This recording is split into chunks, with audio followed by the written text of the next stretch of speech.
In today's episode, we're going to deal with bug away, some homemade recipes that are all natural that I use around our homestead, and maybe the tips will help you. And also, we have a lot of fresh buttermilk.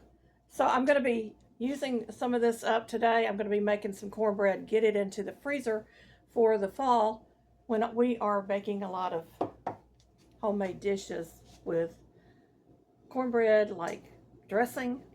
And I had 3 squash left in my refrigerator from last week that I need to get used up, and a half a chicken.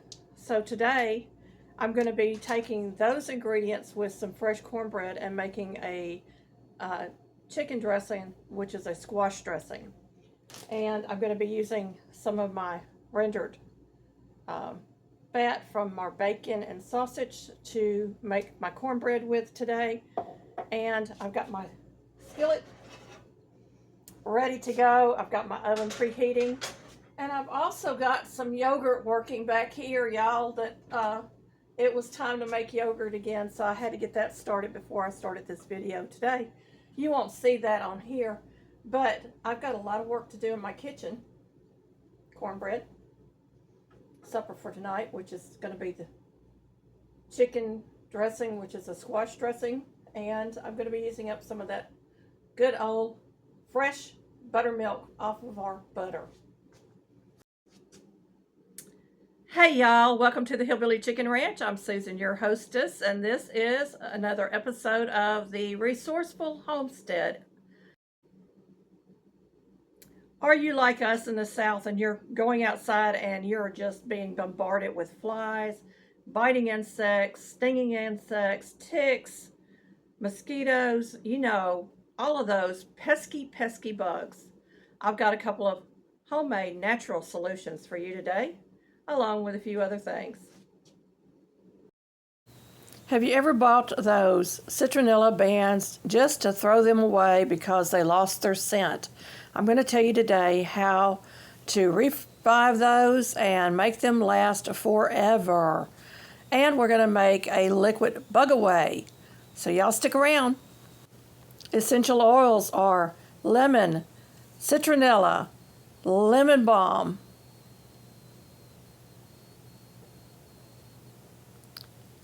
lavender, and some sort of mint.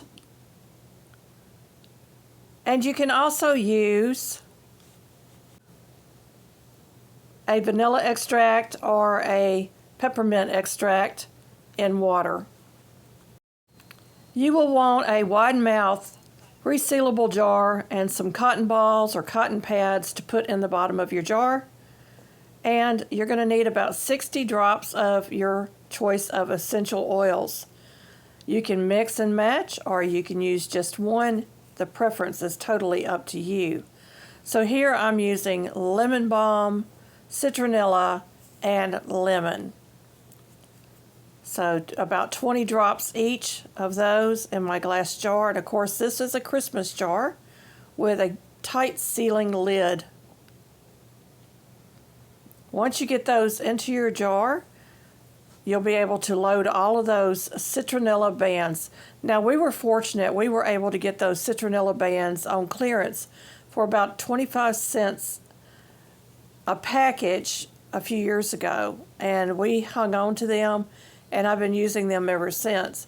But I think this way will help to maintain that essential oil balance that you need on these bands, and it's perfectly safe for your children.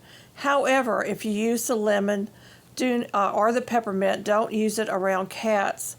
Those volatile oils will hurt the cat's liver. So I'm shaking the jar and I'm making sure those essential oils are getting distributed. And once they are distributed, I can take the bands out, wear them, put them back in the jar, and do that over and over again. So it's a great way to save money and save those bands without having to spend all that money on those expensive little citronella bands. These are good for keeping mosquitoes and ticks and other biting insects away from you. You may still get bites, but you won't get as many. And for my other tip, I'm using a jar. If you use a spray bottle, I've used the glass spray bottles in the past, and they will clog over time and stop working. So what I have decided was I'm going to use a glass jar. Now you don't have to have one as big as this. And I'm just going to go ahead and do the same thing I did to those to make something that I can wipe on my skin. So just a little bit of the three, and like I said, you can mix and match however you want to do it. Now, if you're using extract, you can use it straight out of the bottle, or you can mix it with water in a spray bottle.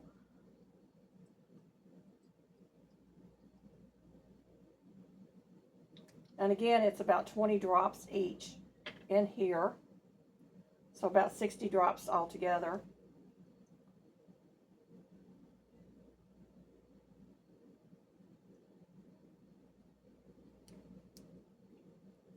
And of course you're going to apply a lid. I call this bug away.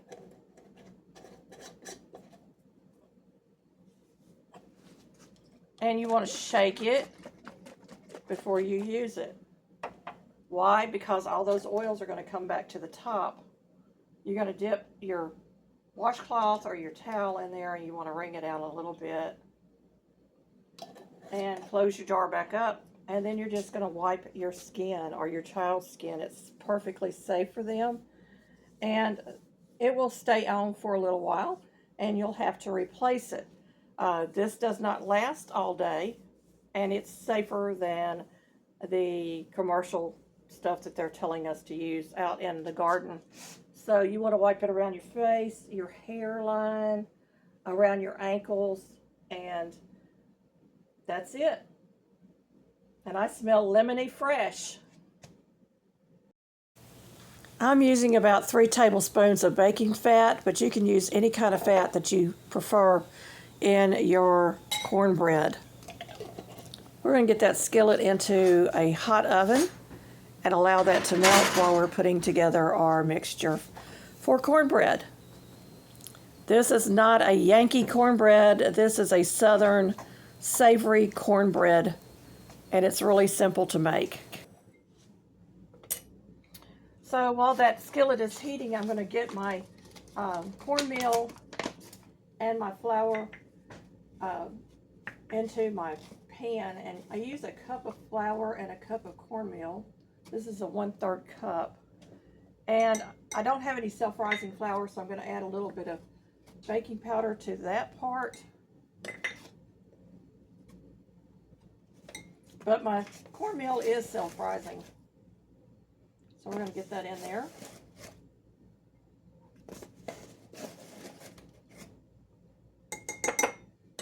Throw that back in there. I'm going to get all of this out of my way, and we'll be right back. So about a teaspoon of baking powder is really probably more than I need.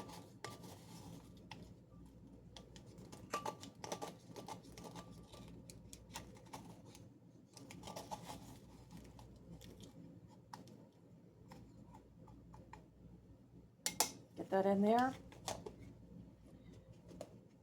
And I'm going to keep my spoon over here because I'm going to take a little bit of this out and put it in my bowl to put on the bottom of my skillet.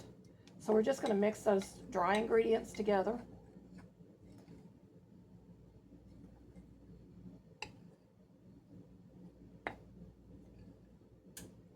And I have a duck egg, but you need 2 chicken eggs, or 1 duck egg, or 1 turkey egg.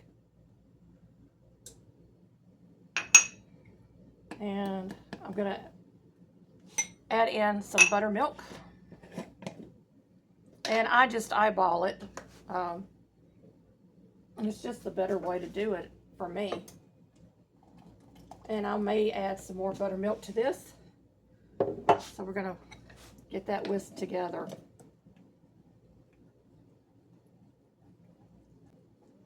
So probably over the next week, I'm going to be using up all this buttermilk and making cornbread every day until I get all of that milk used up.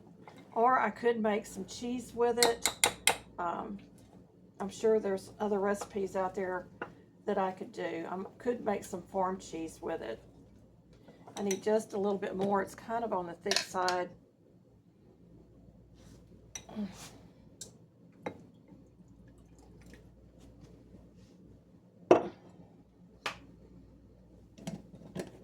And we can drink the buttermilk as well. It's very good for your digestive tract. It's got all kinds of good bacteria in it, enzymes.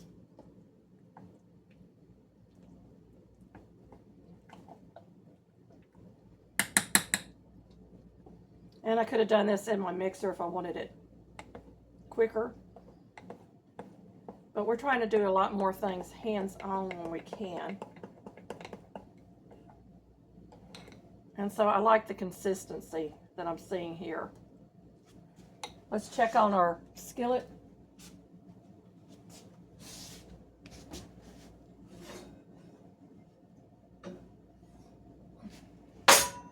I'm going to pour the fat off, but I'm going to leave a little fat in the bottom.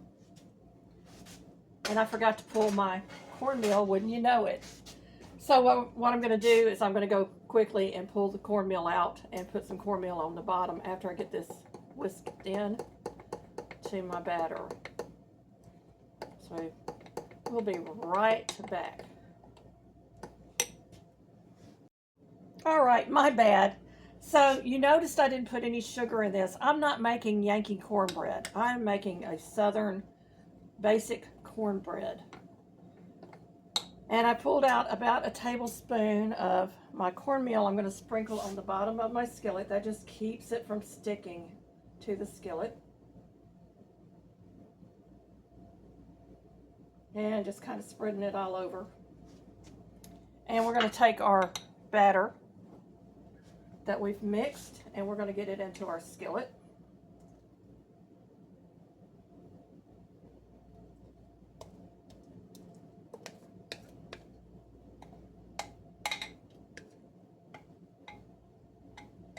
And this is a 10-inch skillet, I do believe, cast iron skillet.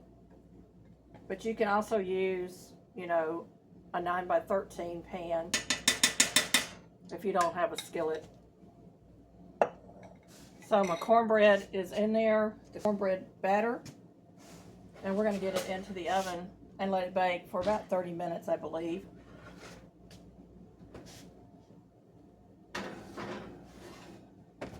On 400 degrees Fahrenheit. So let me set my timer. And I'm going to put my buttermilk and everything away. We're going to get in here and we're going to start deboning that chicken and get our squash and onions cooking. Okay, my squash has been washed and all I'm going to do is I'm going to take the ends off. But you can use squash that you've already cooked. If you got any bad spots on the outside, you certainly can cut them off. You can also grate this, although I've never tried it grated, or you can cut it up into small chunks.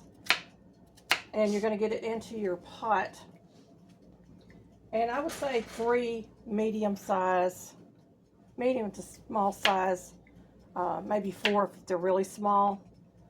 Squash is all you need for this recipe. And this recipe will freeze up really nicely if you want it for the holidays. So there's another tip for you. And we're going to use our onions and celery that we have already pre-prepared from last year or this year that's frozen.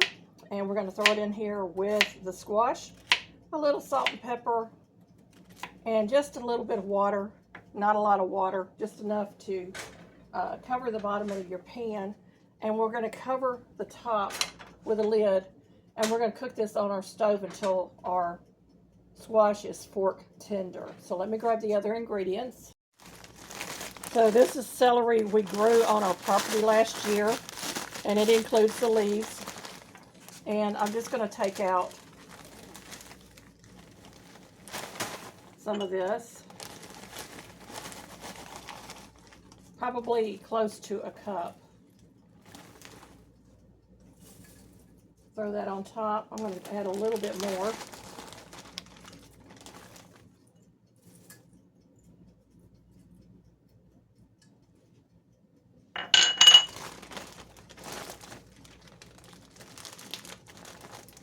And then I've got my chopped onions that I did recently, and I've got about a half a bag of chopped onions.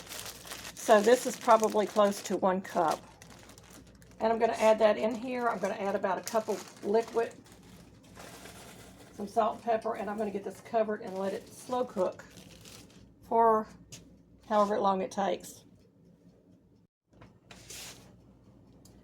So I'm probably going to add more salt and pepper when I get ready to do the dressing. I'm just going to put a little bit in there, just in case there's any bitterness in those vegetables. And that just kind of helps to keep the bitterness at bay. And I would add butter to this if I was cooking it for us, or some bacon fat. And I'm just going to put that cover on there with just a slight tilt off the side to allow steam out. I'm going to put it on my back burner because this is a smaller pan. And I'm going to turn it on about 4. And I'm just going to let it cook down and kind of keep an eye on it. And keep an eye on my cornbread. And when my cornbread is ready to come out of the oven, I'm going to allow it to cool. We're going to get that chicken deboned and get it ready. And I've got to get some chicken broth made up because I'm out of chicken broth in my pantry. And these ends are going to be a treat for my chickens.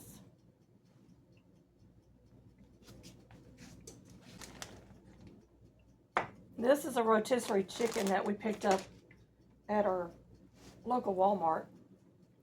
And I'm not going to be using the skin, but I am going to be using the meat. So I want to get the skin off and get it down to the meat. And then I'm going to, you can see we ate half of the chicken. So I'm trying to use up that chicken. I'm going to take this little bit of broth that's on the bottom and get that into my bowl first.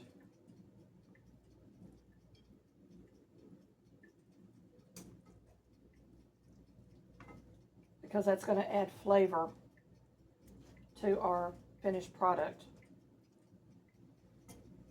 So that's pretty good. And I'm just going to break the chicken up and put it into the bowl. I'm going to get onto this back, and you want to be careful again when you're taking meat off the back, because that's where the majority of your little bones are at. That and the breast, so just be aware of that. I think I've pretty much done this in.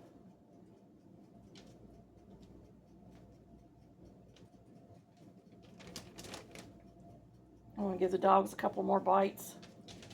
Save the chicken carcass and put it in the freezer for bone broth.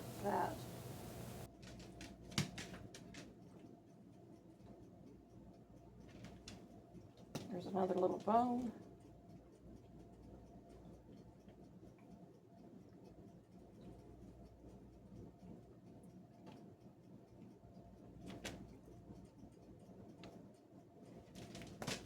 And we're done.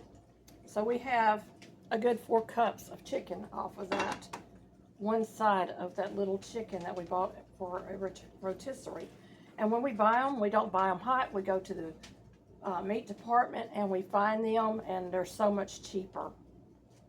And they're still good. You can throw them in the freezer and bring them out when you need it. I wrap mine in a little bit of parchment paper and let it reheat all the way through. Okay, it's time to assemble, and so I'm going to take about half of this cornbread. It's still warm, and I'm going to break it up in my bowl.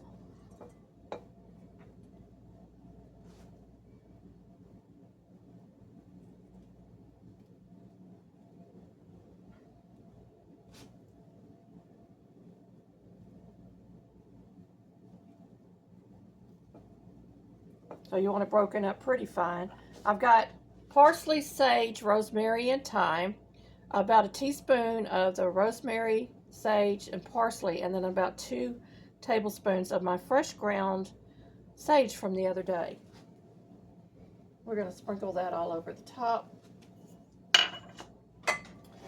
And I've gotten my squash, and now I've broke my squash down with a potato masher, and I've added in my chicken broth to the liquid.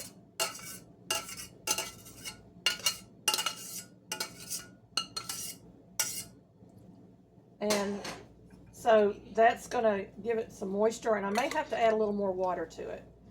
And y'all can see that it's still pretty hot. But you want your cornbread to absorb the liquids. I've also got my chicken pulled. And so we're going to get that in to the bowl as well. That's going to cool that mixture down a little bit because it's cold. And a little more broth in there. We're going to get this all mixed together. And this is going to make a good size bowl of chicken dressing with the squash. And the squash is going to add moisture. And see, that chicken is cooling that down. I'm going to add a little bit more water. So I added about a cup of water, and I've got 2 of my duck eggs, which would equal 4 chicken eggs. We're going to get them in there. We're going to get this all mixed in, and you can make this ahead. Put it in your refrigerator and let it sit overnight, or you can put it in the freezer and bake it. And if you put it in the freezer and you're going to use it later, line your dish that you're putting it in with some parchment paper, and then you can remove it once it's frozen, and you can put it into a Ziploc bag and label it with all the directions. And I'll give you the directions below in the description box because we do interactive videos here. So I've got everything mixed together. I always give it a little taste, and now some people don't like tasting it while it's got egg in it. I didn't put any pepper in. I didn't add any salt because I used chicken bouillon and it's pretty salty. So we're going to add some pepper. Probably about a half a teaspoon.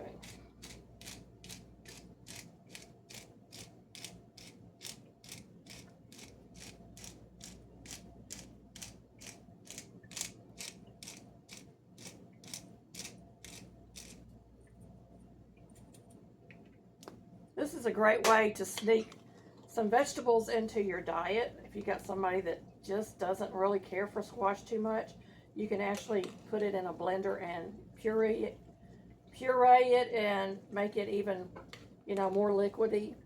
But I'm going to get this into our baking dish, and we're going to have this for supper. So this is early in the day. I'm going to let it sit in the refrigerator, and then I will bake it for supper.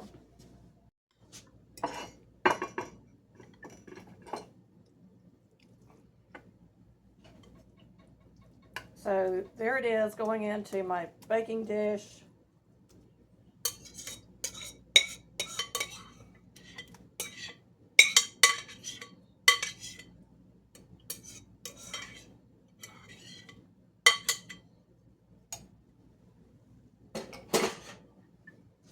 And you just want to make sure that it's touching all the sides.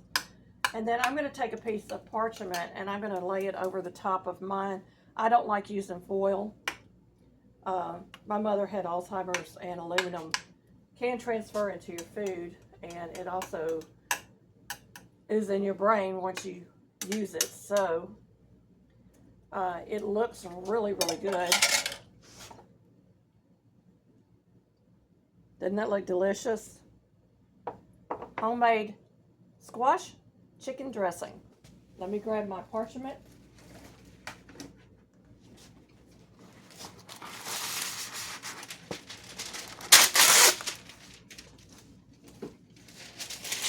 And all I'm going to do is lay it over here, and I'm going to press around the edges to secure it.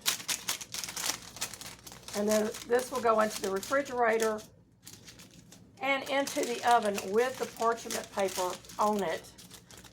And once it's halfway cooked, I will remove the parchment paper because we like the top to brown a little bit. And there it is. I'm going to take the rest of the cornbread, get it bagged up, I'm going to leave it in full slices in case we just want a piece of cornbread one night. It's a great way to lower those carbs. Once it's frozen and reheated, it'll lower those carbs. It actually changes the carb structure. And we can have this with other meals, or I can make dressing or some other cornbread dish. So there's the cornbread. There's our squash, chicken, and dressing. Some cabbage, fresh cucumbers, fresh tomatoes, and cranberry sauce from 2024. That's supper tonight.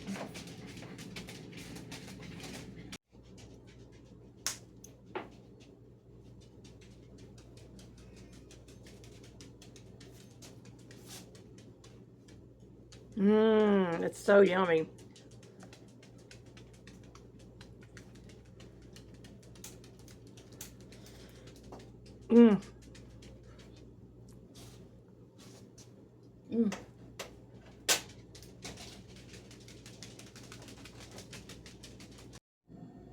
And here's our dressing that was made with stuff that probably would have got thrown out. The squash, leftover rotisserie chicken, and buttermilk. Made cornbread, used freezer onions and celery, and it is so delicious. And oh yeah, fresh sage. Amazing. Tomatoes from the Amish, cabbage from the Amish, and cucumbers from the Amish, and of course the cranberry sauce is from 2024.